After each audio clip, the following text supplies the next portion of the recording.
अपने शहर की लेटेस्ट खबरों के लिए चैनल को सब्सक्राइब करें और बेल आइकन को दबाएं।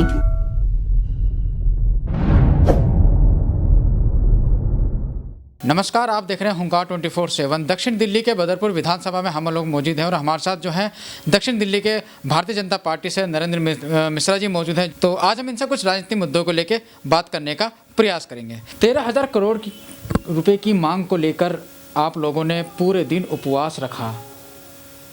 मंडल से लेके पूरी दिल्ली के अंदर देखा गया कि हर जगह भारतीय जनता पार्टी के पदाधिकारियों ने उपवास रखा। उसके बाद केजरीवाल निवास पर प्रदर्शन किया।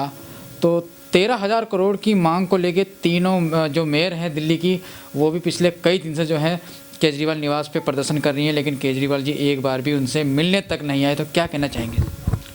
धन्यवाद पहले महेंद्र जी आपको कि इस विषय को आपने हमें उठाने के लिए और आपने इस पर चर्चा की। आज हम चर्चा करते हैं दिल्ली की सरकार को केंद्र की सरकार पैसा देती है। लगभग 65,000 करोड़ का बजट होता है दिल्ली का जी। और वो 65,000 करोड़ में अगर कल को केंद्र ये कहने लगे आपने सीसीटीवी कैमरे में, आपने जो हॉस्पिटल के बारे में, आपका जो मोहल्ला क्लिनिक है, इनमें घोटाला हुआ है, हम 65,000 करोड़ में से सिर्फ 15,000 करोड़ रुपए देंगे, तो उस समय केजरीवाल को कैसे लगेगा? आज जो दिल्ली का बजट है लगभग 4,000 करोड़ रुपए एमसीडी का बजट होता है।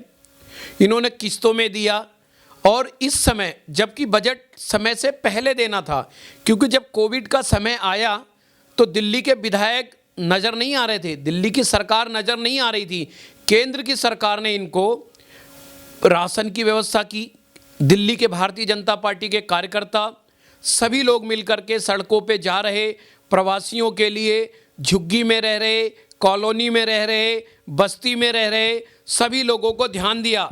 इस वजह से जो निगम के अंदर सफाई भी देखनी थी, निगम के लोगों को अन्य व्यवस्थाएं जो निगम की तरफ से दी गई थी, हॉस्पिटल्स के अंदर, फिर उनका कोविड चेकअप पे आज भी निगम के कर्मचारी कोविड चेकअप को लेकर के जगह जगह कॉलोनीज़ में, गलियों में, बस्तियों में चेक कर रहे हैं। उनका जो पैसा है लगभग 50,000 लोगों की जो पेंशन है दिल्ली एमसीडी के द्वारा दी जाती है, सभी की रुकी हुई है। दिल्ली के जो सफाई कर्मचारी हैं उनकी तनख्वाह, दिल्ली के अंदर जो एमसीडी के अध्यापक हैं उनकी तनख्वाह सभी प्रभावित हो रही है।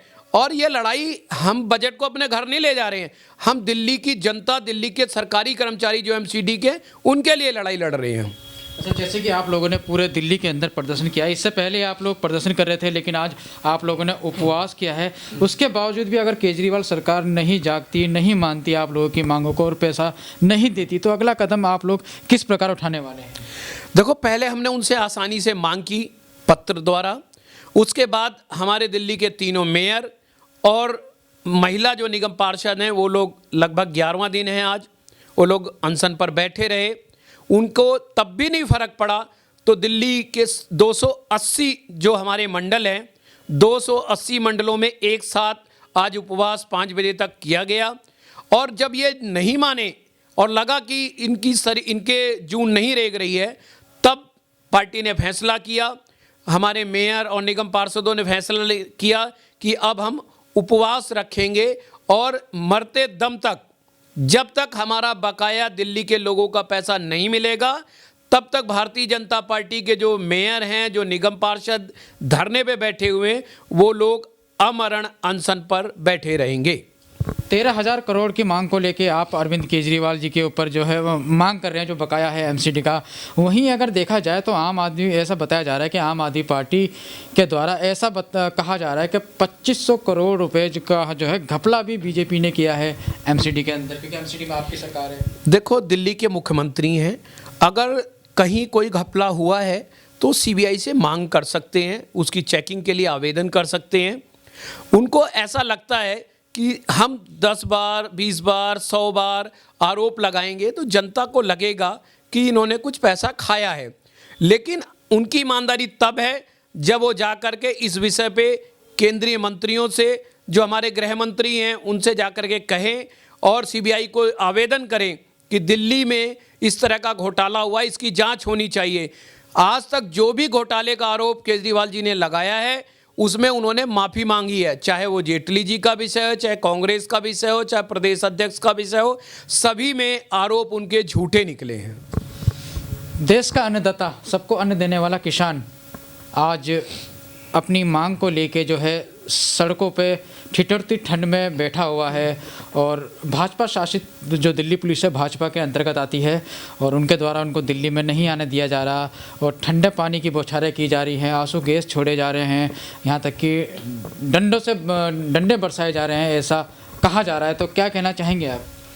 देखो, जितनी चिंता नरेंद्र मोदी जी ने की उतनी चिंता अगर 70 वर्षों में कांग्रेस या मार्क्सवादी विचारधारा, समाजवादी विचारधारा के लोगों को करना चाहिए था, लेकिन नहीं की। उदाहरण के तौर पर जब हमारी सरकार आई तो हमने किसान सम्मान निधि 2000 रुपये हर 4 महीने में किसानों को दिया और जब अभी लॉकडाउन लगा तब भी हमने वो राशि पेंशन के रूप में और जो किसान सम्मान निधि थी उसको एडवांस दिया। आज जिस विषय को लेकर सिर्फ पंजाब का किसान वहाँ आंदोलित है। पंजाब का किसान का कारण क्या है कि वहाँ की सरकार चाहे वो कांग्रेस की हो चाहे अकाली दल की, वो बेसिकली किसान नहीं है, वो कृषि के व्यापारी हैं जो समर्थन मूल्य पर गेहूं या चावल अनाज। आपका कहने का मतलब यह है जो प्रदर्शन कर रहे हैं वो व्यापारी हैं, किसान नहीं है? हाँ, वो दलाल हैं। अगर स्पष्ट कहें तो वो लोग दलाल हैं, आड़ती हैं। किसान आज भी अपने खेतों में जो बुवाई उसकी चल रही है, धान गेहूं की और धान की बेचने के लिए जो व्यवस्था है उसमें लगे हुए हैं। लेकिन जो भी आप जाकर के इंटरव्यू देखेंगे, मैं खुद अभी लगभग 30 तारीख से पहले उत्तर प्रदेश में था, मैंने देखा कि किसान अपनी बुआई में ध्यान दे रहा है और एक भी किसान वहाँ, हमने उनसे पूछा भी तो उन्होंने कहा हमें कोई आपत्ति नहीं है, हम दिल्ली में रहते हैं, हमारी ज़मीन है, लगभग 30% ज़मीन बिना बुआई के रह जाती है। कृषि बिल के आने के बाद जैसे हम औद्योगिक धंधे शहरों में करते हैं, ऐसे ही बड़े किसान या कोई औद्योगिक घराना वहाँ आकर के पूरे क्षेत्र के अंदर जो 30-35% परदेशी हैं, हम जैसे लोग यहाँ रहते हैं, खेती नहीं कर पाते हैं, तो कोई औद्योगिक इकाई लगा के कोई अन्य काम करके हमारे जो कई हेक्टेयर ज़मीनें खाली पड़ी हुई हैं, उनमें हमें 2000, 4000, 10,000 रुपये महीने पे या सालाना पे हमसे वो ले लेंगे, हमारे खेतों की बुआई भी होगी और अधिक उत्पादन होगा। नरेंद्र मोदी जी का सपना है कि ज़मीन को 100% एफिशिएंसी मिलनी चाहिए और वो लड़ाई उनकी ये है कि जो 30-35% आबादी रह रही है, पैदावार नहीं हो पा रही है, उस आबादी समय नहीं दे पा रही है। मैक्सिमम लोग परिवार में पहले 5 भाई, 6 भाई, 8 भाई होते थे, आज 1 या 2 लोग हैं, बेटा नौकरी पे आ गया है, पिता बूढ़ा हो चला है, उस खेती को कौन देखेगा? उसी की चिंता नरेंद्र मोदी ने की है कि जो खेत बचे हुए हैं वो लोग भी पैदावार करवाएं, किसी को ठेका दे करके या कोई बड़ी कंपनी। उससे एक और फायदा होने वाला है कि जो टमाटर, गेहूं या सब्जियां हैं, सीजन में अधिक उत्पादन होने के कारण वो सड़ जाती हैं, लेकिन अगर बड़े बड़े कोल्ड स्टोरेज होंगे, चाहे आप टेलीफोन को ले लो, जब तक MTNL था क्या सुविधाएं थी, MTNL के बाद एयरटेल आया, एयरसेल आया, रिलायंस आया, तो आज कॉल बहुत सस्ती हो गई हैं। इसी प्रकार से टेलीविज़न को ले लीजिए, टेलीविज़न जब एक कंपनी थी, इसे HMT को देख लो, जब एक घड़ी की कंपनी थी, अगर प्रतिस्पर्धा होती है, खेती में भी प्रतिस्पर्धा होगी, तो 1 बीघे का, अगर मुझे नहीं जानकारी कि कितना उत्पादन 8-10 कुंटल जो भी होता है, अगर वो कोई व्यापारी करेगा, कोई, क्योंकि वो वहाँ की भौगोलिक स्थिति को समझेगा, वहाँ की जलवायु को समझेगा और किस समय कौन से फसल को लगाना है, तो उस हिसाब से उत्पादन होगा, उत्पादन को उचित मूल्य किसान को मिलेगा और जो वो एक काम करेगा, किसान या बड़ी औद्योगिक इकाइयाँ, उनको भी 2 पैसा बचेगा और उन खेतों में काम करने वाले कर्मचारी, उनको भी रोजगार अपने गांव में ही मिलेगा। जैसे कि आप बता रहे हैं कि जो प्रदर्शन कर रहे हैं वो किसान नहीं हैं और व्यापारी लोग हैं वहाँ के पंजाब के, तो ऐसे में केंद्र में मोदी सरकार बैठी है, पुलिस आपके हाथ में, गृह मंत्री अमित शाह जी हैं, तो ठोस कार्रवाई क्यों नहीं करते आप लोग? देखो, एक कहावत है कि जगे हुए को जगाना मुश्किल है, सोए हुए को जगाया जाता है। वो लोग मानेंगे ना, उनका सिर्फ सरकार को बदनाम करना और अपनी दलाली फिक्स करना एक मुद्दा है। कैसे मान सकते हैं?